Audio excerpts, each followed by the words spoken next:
Knowing how to correctly read candlesticks helps you to understand the market, take more accurate trades, easily avoid a lot of losses that you would have taken otherwise, and ultimately will help you to stay on the right side of the market. Every candlestick tells you a story, and mastering them lets you read the market like a book. That's exactly what's going to happen in this class. Pretty much no candle will print the same as the previous. They're all going to be different in some way. But there are only really 3 types of candlestick. And when you understand this and understand what each one is, you'll have a much better understanding of the market. So the 3 types of candlestick are strength candles, control shift candles, and indecision candles. We're going to start by going through the strength candle. Now, to explain anything inside of this video, we need to preface by saying the market is a battle between buying and selling. When we're looking at candles, we are looking at market psychology. They tell us a story as to who is in control between the buyers and the sellers. When we see more buying taking place in a market, prices go up because the sellers can demand more dollars per unit of the assets that they have if there are more people who are demanding to buy and there are more willing buyers. More selling leads to lower prices because the buyers can demand more units per dollar. If lots of people are trying to sell an asset into a market, you can offer a lower price to one of them and someone is going to take it. This is really why markets go up and down, and the candlesticks are a direct reflection of this buying and selling battle that's taking place at all times. So remember this throughout the whole video. All we're doing here is trying to read this battle using candles. So getting into strength candles. If we have a candle that opens here and closes here with a large candle body and a small upper wick, this is the result of strong buying. This is a strength candle. And it indicates that right now, at the time of printing this candle, the buyers hold control over price in the market. The same is true for a bearish candle that opens here, closes here, has a large candle body and a small lower wick. This is the result of strong selling. We've seen uninterrupted selling, which has driven the market down over whatever specified period of time this candle is representing. It indicates that sellers, at this point in time, hold control over price in the market. So these strength candles always need to have small wicks and large candle bodies, because what we're seeing here is an uninterrupted phase of buying or selling where the resistance from buyers or sellers against the trend simply wasn't strong enough to slow the market down. And leading on from that, bullish candles with no upper wick and bearish candles with no lower wick, so just flat tops and flat bottoms like these, although they're reasonably rare in the market, when they do print, they are even stronger than little wicks because they show no resistance from sellers or buyers against the larger move throughout the specified period of time. So if we see an hourly candle close completely bullish with absolutely no wick above, it gives us a very strong indication that the buyers are fully controlling this market right now. There is no resistance from sellers. And after a strength candle like this prints, you can assume there will generally be continued upside or downside, depending on if the candle was bullish or bearish. Now, there will be pullbacks, and of course context matters, which we'll get into soon, but ultimately it shows control, leading to further moves in that direction in most cases. When we see these strength candles, we know 2 things. Number 1, we want to move with the strength. Number 2, we want to make sure that we don't trade against it. Very simple for getting good trades and avoiding bad ones. Now, when we're looking at strength candles, as with all candles, the size of the candle body matters too, okay? We have 4 examples here, all are showing uninterrupted buying, but the largest candle is by far going to be the strongest and the best indication that the buyers are in control. A very small candle body, even if there is no upper wick, doesn't show a massive amount of buying. Yes, it shows that there pretty much isn't any selling acting as resistance, but it's not showing a massive influx of buying in the same way that a very large candle is. So a candle body that is super small, like that weakest example there, it's not going to be the strongest for determining future trend directions, even though it does show some uninterrupted buying. The big candle, however, that's the kind of thing we want to see for high accuracy moves. This is because large candles show massive buying and smaller candles show a less aggressive wave of buying.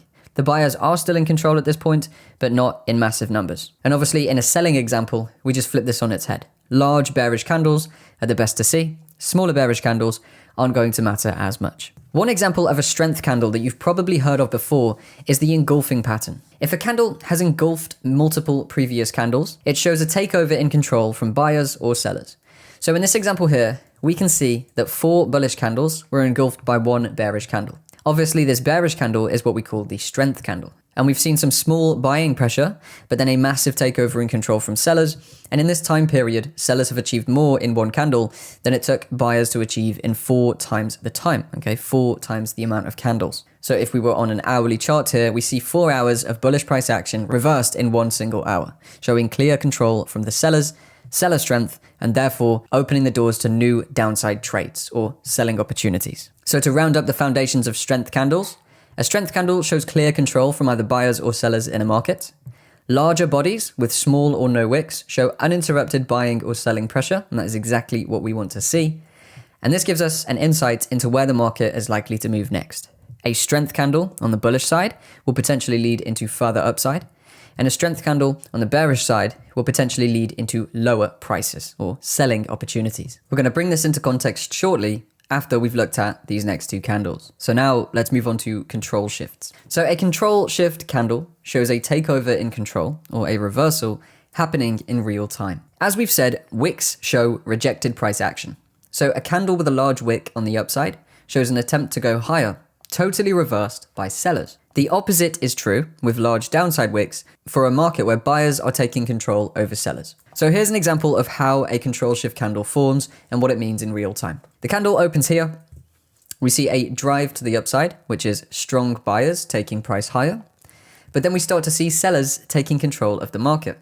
And before the candle closes, we see the sellers reverse all of the buying attempts, taking the market back down to close around where it opened. This large upside wick is showing in real time the buyers losing control of the market to the sellers, therefore hinting at a reversal and giving us valuable information that we can potentially use for future selling trades. And everything is exactly the same, but with a large lower wick instead of upper for the case of a reversal from selling to buying. Now, in terms of the candle body, it really doesn't matter if the candle closes bullish or bearish. So whether it's red or green or blue and gray in my instance, it doesn't matter because it's the wick that tells the story. And just to show you, the scenario is identical for bullish control takeovers, but it's reversed, okay? So large downside wicks is what's telling the story here of sellers losing control to buyers. Once again, the candle body color doesn't matter. It's the wick that gives us the information. Now, the candlestick pattern that you might have seen, this is very basic information, is a pin bar. And a candle that closes like this is what we call a pin bar. They can be very strong in the right context, but you need to weave in the context, which we are going to cover very soon. But just so you know, the pin bars are pretty much control shift candles, okay? It's just the name that I literally gave it to for this video to explain what it is that pin bars are actually showing you. The most important part about each of these candlesticks, including pin bars, as well as the engulfing that we showed you before, is that rather than looking at it as just a pattern, you want to consider what the market is actually telling you with that battle between buyers and sellers. This is where the valuable information can be found. So with pin bars or control shift candles, the generalized idea is to buy when we see bullish control shift and sell when we see a bearish control shift. Context matters, and it will be covered very soon. So to round these up for now, a control shift candle is the first indication that buyers or sellers are claiming control over the leading party in real time. So a bearish control shift candle is where we see sellers taking the market from buyers. And a bullish control shift candle is where we see the buyers taking control of the market from the sellers. The large upper or lower wick tells us this story, and we can use it to determine reversals ahead of time. Now, one important note, it has to be a large wick one side. If there is a considerably large wick either side of the market, so both sides, this is what we call indecision, where there is no party in control. And that's what we're going to cover just now. Indecision candles tell us that no one is currently in control and that buying and selling is equally weighted. So contrary to the other versions we've looked at where we're looking at strength or reversals, indecision is simply where nothing is currently happening. An indecision candle looks like this. You might know it as a doji, okay? We have equal wicks either side or relatively equal wicks and an open and close price that is near together. So we haven't made much movement. We've attempted to go higher, attempted to go lower, but ended up closing around where we opened. Now here's a run through of what a indecision candle may form like. The candle opens here. Buyers attempt to push the market higher. Sellers reverse this attempt. Sellers then attempt lower pricing. But eventually the market ends up closing near the open price. So what we've seen is an equal attempt from buying and an equal attempt from selling without really any movement being made. It's simply a state of pure indecision in the market. No one is in control. Buyers and sellers are equal. Now, when we're looking at indecision candles in a market, they are not always going to look exactly the same. These are some different forms of indecision candles that you will see. Sometimes they will have a small candle body. Sometimes they will have a slightly larger candle body. Sometimes the wicks will be really long. Sometimes they'll be short. All in all though, what we're looking for is a candle that opens and closes near to itself with a wick either side showing attempts to go higher, attempts to go lower, and complete failure and indecision from one direction or the other. Now, how do we actually trade indecision? Well, we cannot directly trade it because it doesn't tell us who's in control, right? We want to be on the right side of the market. If buyers aren't in control and sellers aren't in control, then we can't directly trade that candle. But we can use indecision candles for trades once the market creates clear direction. So for example, if we have an indecision candle, which shows no control by either party, and then the market breaks out of that range, we can use the pullback to buy or sell in line with whichever direction has taken control, whether that's buying or selling. And also one of its primary use cases is to be used to gauge the likelihood of reversals when it prints in points of interest like supply zones or demand zones.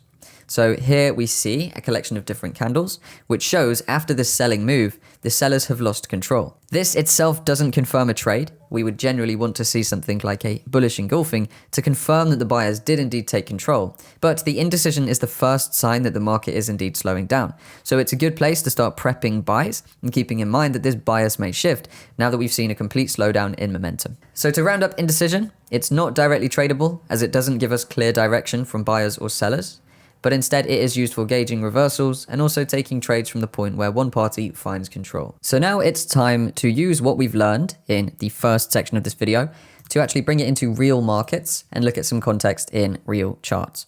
So we're going to go through first of all each of the candle types I've showed you. We have number one, strength candles. These are candles like this one, this one, this one. All of these large bodied candles, okay, these are strength candles, which show clear control from buyers or sellers. Now you can see it's the strength candles that are actually creating the up and down moves, okay? The second type of candle is that control shift candle. So if we look at this candle here, this gray one, I'll just mark it so you can see. This shows a control shift, which could be a first indication that potentially the market could reverse from here. Because what we've seen is a push up, a few strength candles. We've then had a pullback, but a massive push back up from buyers, bringing us back up to this point and pretty much rejecting all price action that took place underneath that level there, around here, okay? So that is a control shift candle. That's what we would use to gauge potential reversals. And then the third type of candle is the indecision candle. I'll show you a few points where these indecision candles form. So after we have this strength movement, look up here, we have some indecision, more indecision. The market breaks out higher and creates once again more indecision candles. So you can see there's 1, 2, 3, 4, 5 there before the movement lower. So this whole area pretty much up here is a phase of indecision. The market has slowed down, buyers are stepping out, and the market is deciding which way it wants to go. Sellers then step back in and drive the market lower. So this phase of indecision, indicated by all of those different separate indecision candles, it's kind of that first sign of reversal that we spoke about, all right? What we've started to see is no large, strong candles and more sideways candles with wicks either side. Now, another point of indecision is over here. This one's important as well. See this doji candle, this little gray one, this created a massive push of strength. So this is basically what we could see as a final point of consolidation before a large runaway in the market. Now this, of course, can then be used as a potential demand zone. Now let me explain. Demand zones are areas where institutional demand or large buying has entered the market. We can determine these demand zones by looking at indecision candles before strength candles. This is an indecision candle. These are strength candles. So that tells us that this area here is where significant buying took place in the past. The general idea we can then work with is that if the market returns to one of those indecision candles, underneath the strength candles, we may see a second wave of buying. And this is where we can start to read into the story in the current existing candles. So to run through exactly what we've seen here, just from this point onwards, we have a consolidation where we have indecision in the market. We then have clear control from buyers in this massive strength move with multiple strength candles. Eventually, the market reaches a phase of indecision up here, and the market is struggling to push higher. There is some alleviation from buyers who were buying in earlier, so there'll be more buy positions being closed out. And as well as that, people start to short or sell the market because they see this weakness creeping in. We then see these strength moves from sellers. However, an important thing to note here is what we can consider as multi-candle momentum. When I'm saying that, if you remember back to the engulfing, we can have some downside like this, which takes quite a while, and then some upside, which would very quickly wipe out all of the downside. So what we can also consider is how fast movements are occurring, and that can give us a good insight into what's actually going on. Now, if we take a look at this buying move, right, this move upwards, we managed to cover from this low up to this high, all of this ground in 15 hours. Now, the return from that high to that low has actually taken 4 days. So it's a significantly longer time frame to get down here than it was to initially get up here. What does this tell us? Well, for the most part, this actually indicates that the buying that was taking place here is significantly stronger than any of this selling that has taken place on the way back down. Because yes, although sellers are in control at this point, they are moving exceptionally slow in comparison to the amount of power that the buyers brought to the market. So this again can be another sign that we've pretty much completely gathered from candlesticks as to who is in control of this market on a bigger time horizon. So we have buyers taking control, very fast push up, alleviation and indecision, sellers taking control, but with significantly less strength, hence the massive sideways movements of this market and the failure to take this market lower at any significant pace. And now that the market has returned to what we can call a point of interest, being this area of demand where big buying took place before, what can we now see on these candles? Well, we can start to see control shifts coming in. So if we zoom in on this bit of price action, what do these wicks tell us? These are rejected prices. So although the market managed to come down to at its lowest point here, we actually never saw it close into that area of demand, right? So we've actually seen buying pressure coming in from here every time that the sellers have tried to take the market lower, and we've had that reversal back to the upside. I like to look at structural changes to confirm my trades, which generally would mean if I wanted to buy into this market, I'd want to see one of the previous highs taken out. We got a problem here though. If we take a look at the candles, we can see that there's actually more indecision and maybe a little bit of seller control kicking in at these levels here. Rather than closing with strength candles, we've actually started to see some wick rejections. So it's ideal to not try buying into this because if the wick rejections follow through, we could potentially move to the downside. Fortunately for us, however, in terms of our buying narrative, we can see that after we had this small push down from sellers, we actually hit this point and had a huge drive back to the upside. This is the most clear control shift candle that we can see. Big sell, and then buyers step in and push us all the way back up. So from this point on, we actually never managed to see any closures underneath this level. Okay, we had push from this point, and from there on, this was the lowest point we ever got to, and every attempt to go lower was indeed rejected. So there's our control shift candle. There's some solid wick rejections as well, showing us that the buyers are stepping in here. And now I want to draw your attention to this little area here. What do we see? 1, 2, 3 indecision candles. A fourth relative indecision candle, but it does have a bit more weakness.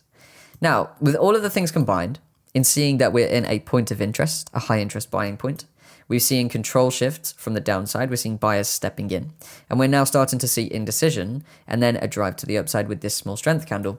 What could we presume from everything that we've looked at so far? Well, the obvious presumption at this point would be that the market could potentially be ready to trade higher. If we zoom back out and consider what we said about the timing and the multi-candle momentum, that is simply referring to the speed of this movement is exceptionally faster, showing buyers are exceptionally stronger than the speed of the return back down, which is the strength of the sellers. So we know from a larger perspective, buyers are in control, okay? We know from a lower perspective that once again, it looks like now that we've met this high interest area, buyers are taking control. We would want to see some more strength candles to really confirm anything here, okay? We haven't seen closures above a notable structure point, which is pretty much going to be here. We obviously have got more points as well, which would indicate further strength from buyers, but we would realistically need to see some strength candles making some significant movements in order for us to be confident enough to buy this market. Because although we've seen those first signs of reversal, as we've said, control shift and indecision, we haven't yet seen solid buyer strength. We would need to see that in order to actually build our narrative and understand that the market direction is under control from the buyers. So pushing this market forward a little bit, you can see that following on from the indecision, we have one more small phase of indecision, which is the consolidation, where buyers are accumulating. We once again have then a control shift candle. And what precedes the control shift candle? So let's take a look. The control shift candle is going to be this one here. We see an attempt to go lower from sellers. big buying stepping in at the low, and then a close higher than the open. So this actually shows a big attempt to go lower, reversed by buyers. This then precedes these large strength candles. These two candles have engulfed a massive amount of previous bearish price action. Okay, if we were to quantify it, we have here an entire range of around 2 days, nearly 3 days worth of price action, cleared back out in pretty much 1 hour, okay? We have one 30-minute candle, two 30-minute candles, and they've wiped out nearly 3 days of downside price action, which shows us that the buyers are definitely back in control. Now, what can we do here then? Well, of course, as we said, the areas that we like to buy from are going to be the indecision candles before large movements up. So for this one, I'd actually look towards the control shift candle as the higher probability point to buy from. This would be where the best trades come from. Basically, what we would be looking for is, as we've said, this is a high interest point for buyers. If the market reverses to this level, it is going to be a high interest point for buyers again. We've seen significant strength, meaning we've seen significant demand. If the levels hit again, we're probably going to see that one more time.